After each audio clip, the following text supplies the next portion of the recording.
Hey, Living Room family, Dan here. So excited to be able to be getting together with you tomorrow morning, and just wanted to shoot you a quick video just to get the wheels turning, and also do like kind of a little backstage, I don't know, video with you guys, giving you kind of a funny scene from last week. So last week, part of our launch of this new series that we're calling EXILES, we're exploring the reality that God's people experience a sense of exile and a form of exile in this life right here and now, being apart from their eternal home. And so posed the question at the beginning of last week's Real Talk time.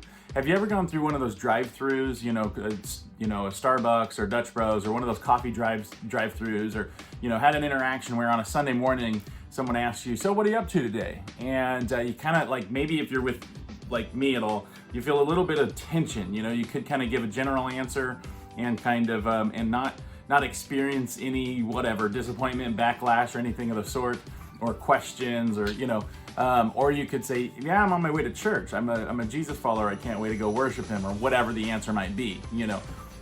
Just that tension itself being something in my lifetime anyway. I think it's in the more recent years where I feel more of a reality of that tension. Like, what will the person's response be to me claiming to be a follower of Jesus? And I think it used to be, there used to be a day where it would be a favorable response generally, more so than perhaps today. And so anyway, so last week as I was driving to church, I was thinking, all right, man, I had that illustration idea coming.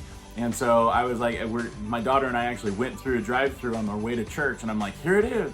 Sure enough, the barista did not ask me that question. It's like the one time I think that I can remember that I've ever wanted them to ask me that question. And sure enough, they didn't. And so I actually pulled up, and it was funny, I had my daughter with me, and I was like cracking up after I drove away, but I pull up and that question's not asked, and I actually asked them, how are you doing today? They said, "Oh, it's my Monday, it's kind of my Monday of my work week. It's the first day of work for me."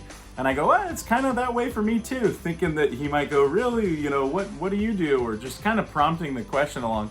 It even got to the point where when it was time for him, because of COVID restrictions, for him to kind of put my signature on the tablet there, he put a symbol of the fish, like a fish on there, and I go, "Oh, that's kind of ironic," and he didn't even ask me about that. So anyway, I was like, all these opportunities to be able to use this illustration in real life, and it just didn't come together. I'll see what happens this week if I go through that drive-through again.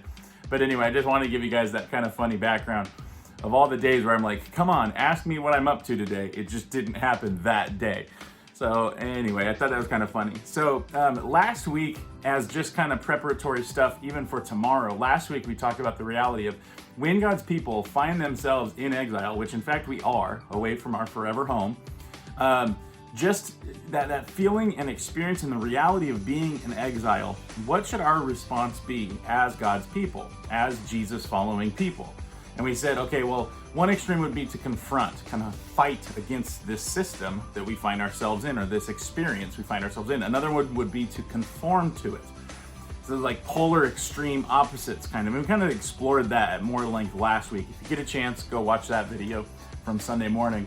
But then we said, hey, kind of really largely coming from the book of Jeremiah, chapter 29, we pulled out some of these words where instead of having this universal response of confront this or conform to this and become part of the system, instead we're supposed to call out to the Lord, to ultimately come to him and ultimately confide in him, and to really lean in, because there may be times where there's more of a different response that God wants you to be able to have. Not all times there should be some sort of confronting in the same sense, or conforming really in any way, but maybe some ways just engaging in the culture in appropriate ways and looking for positive influence. So we're going to get more practical in these upcoming weeks. This one was starting off with just that tying into the Lord, connecting with what his will for us to do in this specific circumstance is. But I have a question for you. Question for you in preparation for tomorrow. Are there some other words that come to mind that are biblical that you think would be God's desired response from his people while they are in exile? That aspect of connecting to him, but also how should they live life with the people around them? how should they live life in regards to in this specific thing that we were talking about, that was specifically in regards to how they should engage in Babylon. So what are some other words that come to mind? They don't have to start with the C, but they could, because we are like confide, call, come to the Lord. What other words come to mind for how the people of God should act when they find themselves in exile? All right, we'll see you tomorrow morning. Love you guys. And Dan is out.